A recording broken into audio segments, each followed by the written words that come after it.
The Little Mermaid. In the deepest part of the ocean, there existed a different magical world.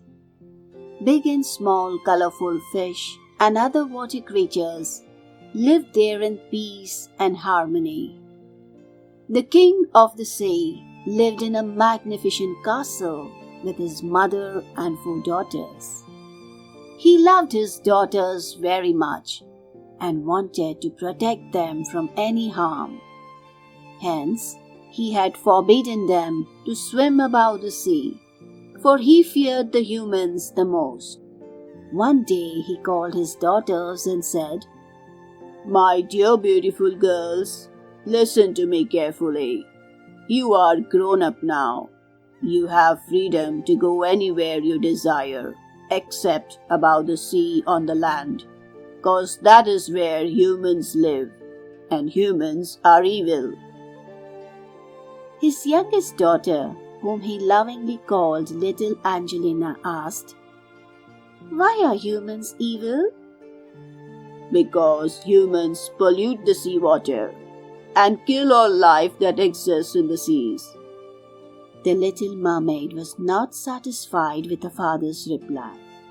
She was very curious about the life on land, especially the humans whose stories she had heard as a child and had intrigued her to no end. She wanted to know how humans look and live. So she visited her grandmother to take her advice. As she was her grandmother's pet, she eventually convinced her grandmother to grant her permission to go up the sea to the land only once to satisfy her curiosity. So a very delighted Angelina quickly swam above the sea and popped her head out of the water. What she saw made her exclaim with joy, "Wow! What a beautiful sight! I have never seen blue sky, and the breeze is so cool and pleasant. Oh, just look at the birds! They are so colorful and elegant." Right at that time, she heard some music playing. She looked around to find out from where it was coming. She sighted a ship at a distance. The little mermaid moved closer towards the ship. It was a huge ship, and it belonged to the king. The king was having a birthday party for his son. He wanted the prince to marry a beautiful princess, and so he had invited all the beautiful princesses from the neighboring kingdoms for this party.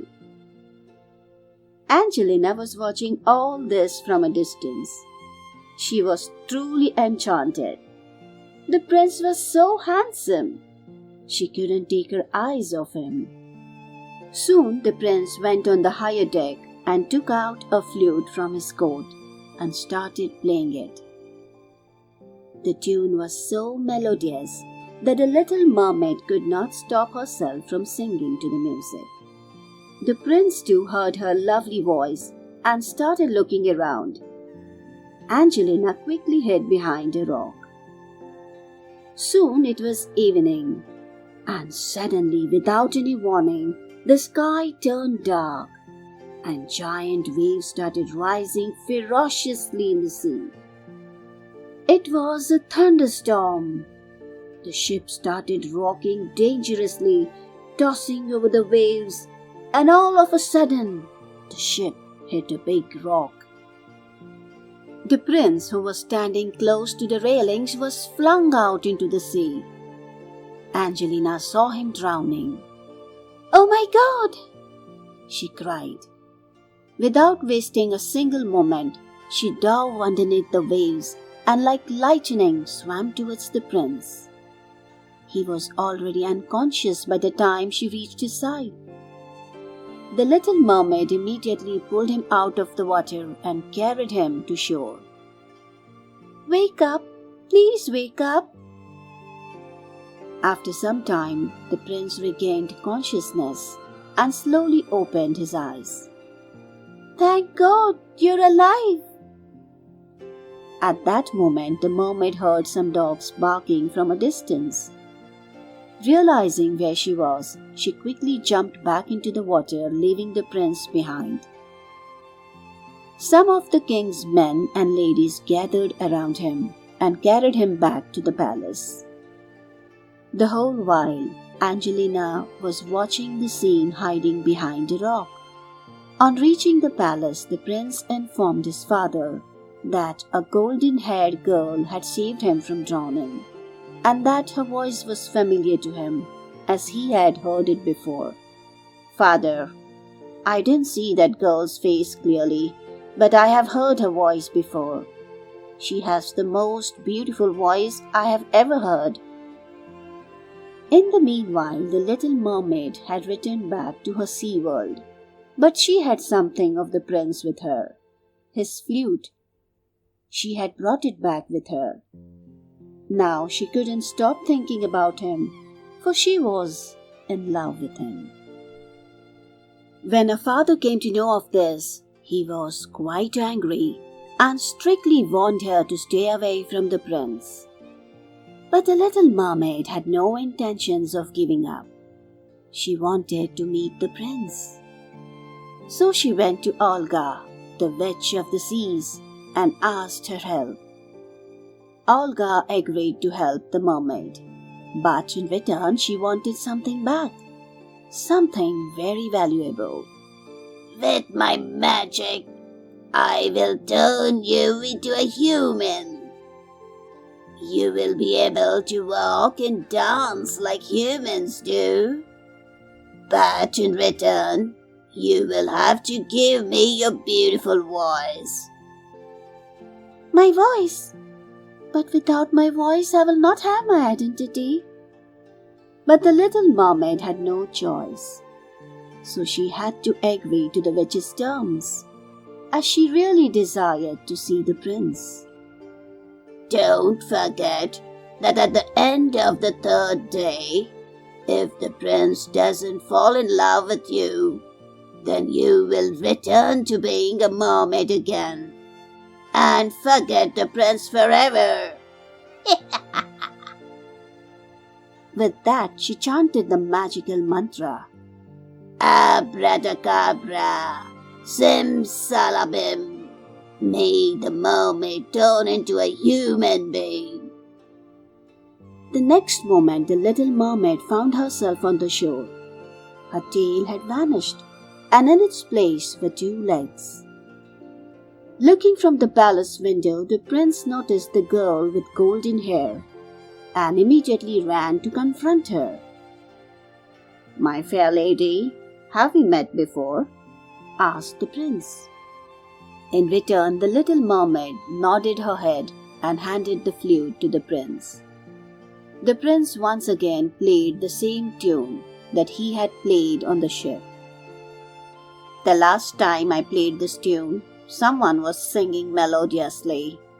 But then there was a storm, and then I fell into the sea, and a beautiful girl saved my life. I couldn't see her properly, as she vanished before I could open my eyes." Once again the mermaid nodded her head. She tried to walk and stumbled. Suddenly the prince started to think that this girl is actually not the same one who had saved him. But he still felt sorry for her, and so he carried her to his palace.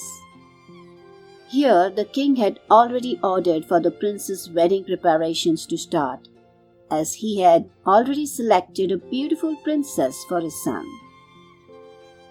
Looking at the ongoing wedding preparations, the little mermaid became very sad. But there was no way she could convince the prince without her voice.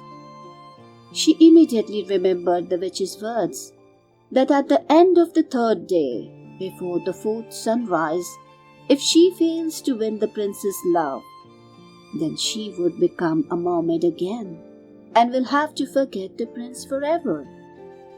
The first 2 days went by quickly, and finally it was the 3rd day. On this 3rd day, the king and the queen were going to wed their son, the prince, with the princess of the neighboring kingdom. The poor mermaid was helpless. There was no way that she could explain to the prince that indeed she was the same girl who he was looking for. And on the other side, the prince too was melancholy, as he had failed to find the girl with the sweet voice. Next day, at the brink of dawn, the little mermaid was weeping heartbrokenly at the shore. At that moment, something unexpected happened. She saw her sisters and her grandmother coming towards her on the shore. "My dear child, we are here to help you to undo the witch's magic," said the grandmother. The little mermaid was very happy. With the collective power of the sisters and grandmother, they gave her a magic potion. And as soon as she drank it, she regained her voice. "Thank you, grandmother. Thank you, my dear sisters. I love you all so much." Saying this, she ran towards the palace, and standing outside, she started singing with a beautiful voice. The prince was just about to enter the wedding hall when he heard the melodious voice. With no warning to anyone present in the hall, he just turned around and ran outside. He saw the girl with the golden hair singing and immediately ran to her and hugged her. "I knew it was you. Why didn't you sing before?" "Never mind. Now that I have found you, I am so happy." The mermaid was also very happy. She wanted to tell him about her real identity, but not now, perhaps later. There was enough time for that.